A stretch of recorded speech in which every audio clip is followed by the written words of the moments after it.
there. Thank you so much for joining us once again here on where we bring you amazing people who are harnessing their passions and pushing to greater heights and great achievements. Today, I have an amazing person to introduce to you, a 19-year-old five-time swimming medalist, Tendo Kawumi. So, ladies and gentlemen, boys and girls, let's welcome the man of the hour. You're welcome, Tendo. Please introduce yourself to our viewers. Hello, my name is Tendo Kawumi. I'm a 19-year-old swimmer for Dolphin Swim Club Kampala.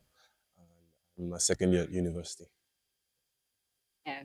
Very nice to meet you, Tendo. Thank you so much for making the time to see us today. Thank you for having me. Right. Apart from swimming, Tendo, can you tell us what you're doing with yourself? So right now, I'm on a break from school. Sorry? Currently in summer break from Uh-huh. school, Mm-hmm. and I'm just taking the time to kind of relax from my busy schedule at school and focus on other things. Mostly look at internships and stuff, as well as kind of a relaxed swim schedule compared to what I have at uni. But nothing too crazy right now. I'm Mm-hmm. not doing anything major. I'm Major. still, yeah, waiting to go back Okay. to school. So you spoke about school. Where do you go to school? I study in Hungary, University of Pécs. I'm a second year student doing a bachelor's in biology and a Mhm. major in biochemistry. Interesting. Those are quite diverse worlds, biochemistry and swimming. How do you merge these two worlds? But I feel like the overlap is in pharmaceuticals, more Mm-hmm. especially like swimming supplements, medication kind of. And that's where I want to merge the two worlds. Uh-huh. Yeah. Oh, interesting. So, how do you then prioritize yourself? For example, how do you balance your swimming? Because that is where your passion is, right? Yes. And your discipline of study. How do you balance these two? How do you manage to allocate them time and balance them well? I feel like it's all about finding a balance and Mm. finding out your schedule Yeah. and then working based around your university schedule. I'm used to this because I've been doing it since high school, and I kind of structured my days where I'll swim very early in the morning, then go to school the whole day, and then swim again in the evening. Now in university, there's a bit more time for me to do other things like maybe gym in the afternoon, to throw in some extra workouts in there. So my days are pretty much structured around my uni program, and then the free time in the morning and afternoon I use for swimming. Mm. I understand you swim competitively, right? How then does that fit into your schedule at school? How do you get to attend all these competitions and then you have school going on as well? So I'm under the World Aquatic Scholarship, Mhm. that side. So swimming is part of my. It has been integrated Part of into your my school, schedule. and Hmm. I swim as an athlete for the program, Uh-huh.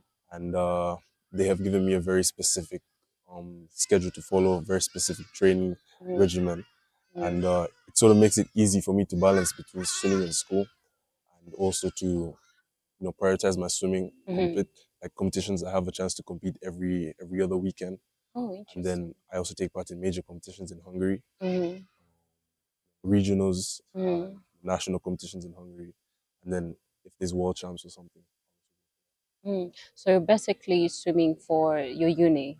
You swim as part of the Well, university team, is it? yes, I swim Mm. for the university when it Mm. comes to university-based competitions, as in like competing against other unis. But then I mostly train with the page team. So there's a city team, and that's the Mm. team I train with, and that's the team I compete with. Mm. But when the uni has competitions, that's when I'll swim for the uni and stuff. Okay. And you did mention that you're in scholarship, a swimming scholarship at the university. And so they have integrated your schooling program with your swimming. And so it becomes very easy for you to manage. Yes. Right. Okay. So can you take us briefly or in summary, how did this whole journey begin for you? I'll start from the very beginning. I Yeah. feel like I started swimming when I was around 4 years old. Yeah. Oh, I was quite young, yeah. and I think my parents and most especially my mom. She pushed me to swim. I Mm. started in this very pool, Yeah. and I think at around 6 years old, I may have stopped for a while. I started again when I was seven, turning eight, and that was when I did my first international competition with dolphins.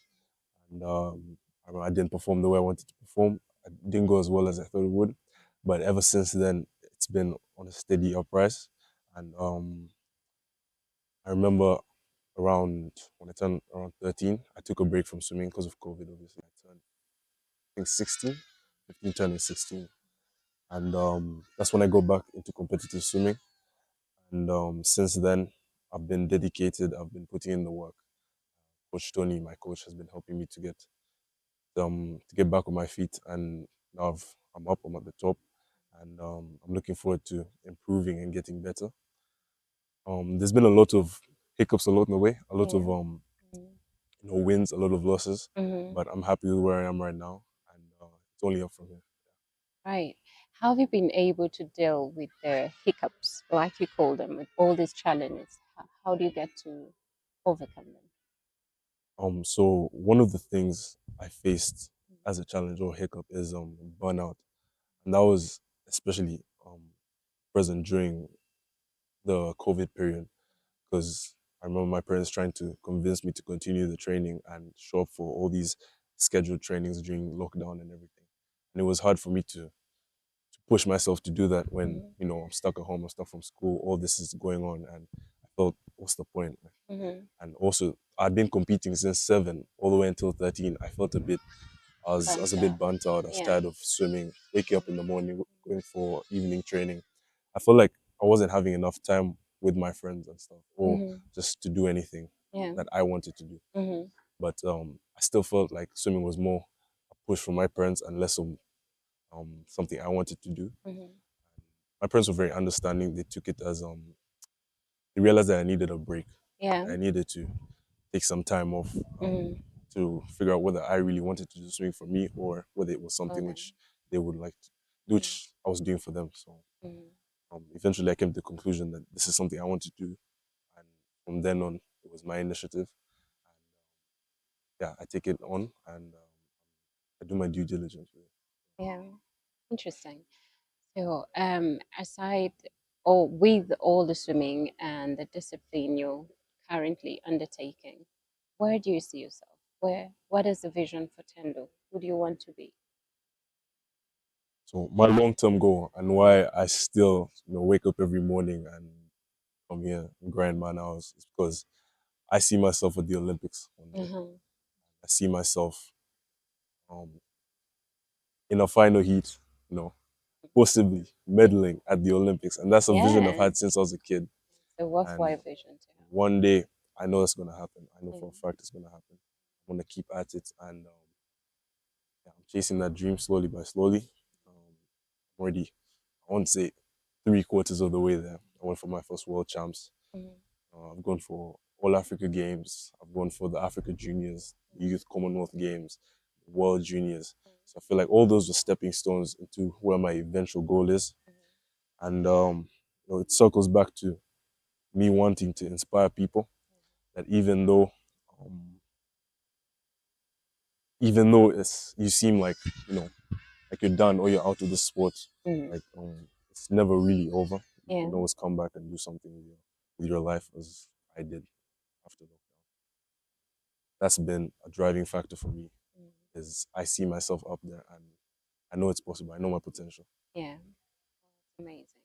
Um, what are some of those things? What are some of the life lessons you feel that swimming has taught you, aside the actual swimming in water?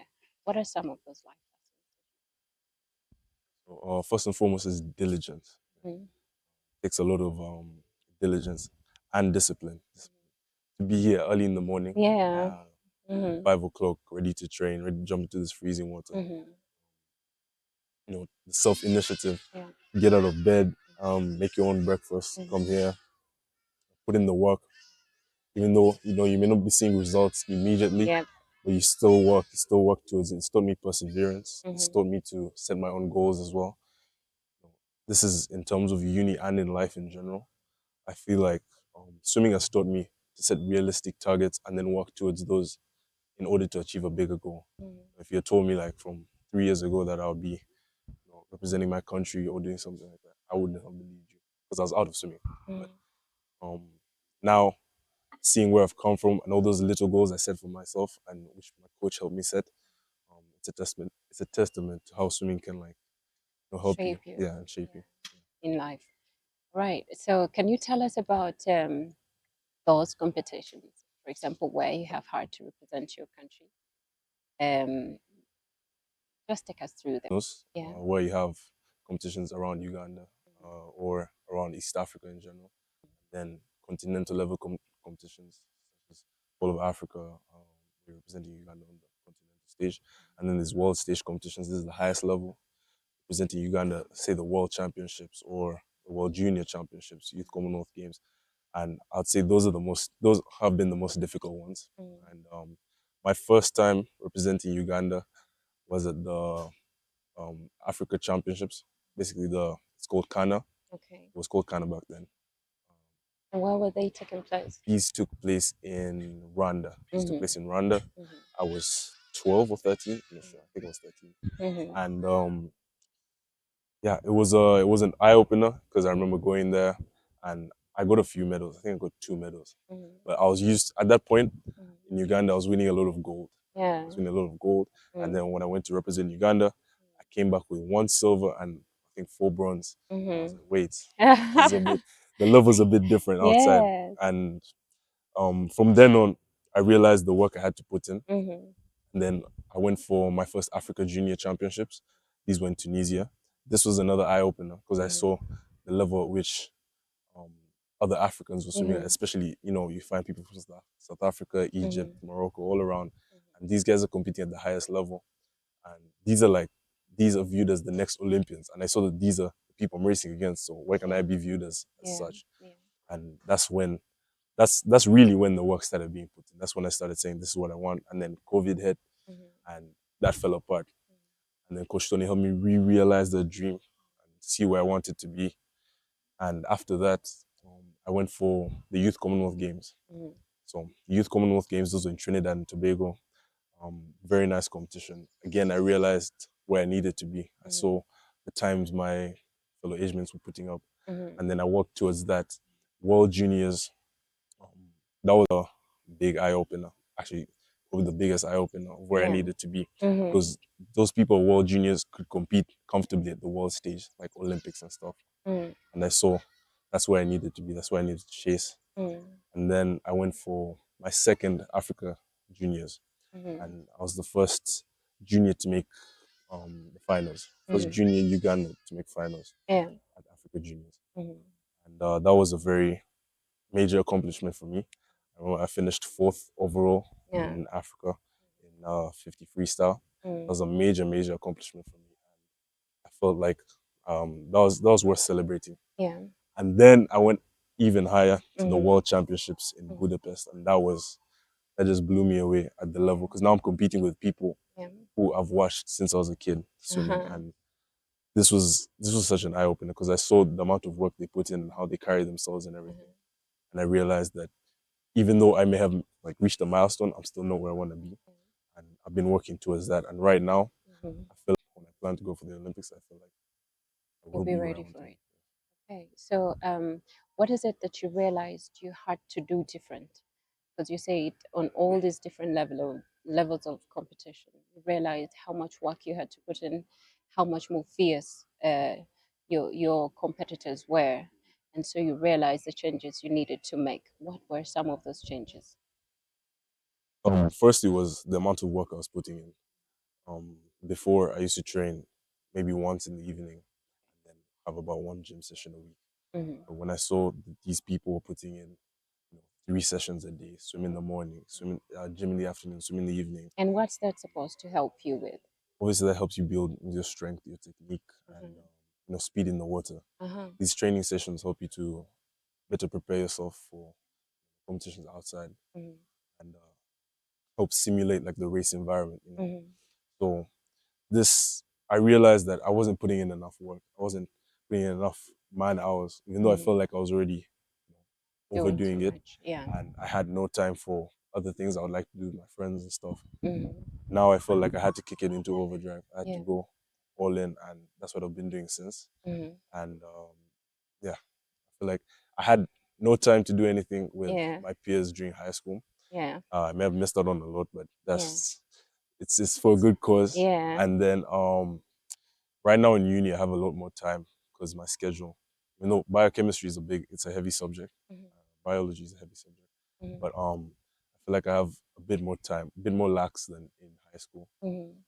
Going to second year, we'll see if it Yeah. continues. So do you have more time these days to meet up with friends and do something else outside of Especially during summer, yes, yeah like right during now. summer like right now? Okay, great. Now we shall get into our PDG session. Parents don't get. Yeah. You kids, Gen Zs, like they call you these days, there are lots of things you feel that us, the older people or your parents are not getting, right? Yeah, So tell us some of the things that you feel parents don't get. I feel like me personally, my parents Yeah. are very understanding, Ooh, but I feel okay. that's just a disclaimer. I don't want to. That's a disclaimer. Yeah. But Mm. there are times when you just feel like the energy isn't there. Yeah. The energy isn't there to go for training or to like you've been training the whole week, Mm-hmm. Monday, Saturday, and then Sunday you have a session. You have Mm-hmm. to go train, gym, and then go recover. Uh-huh.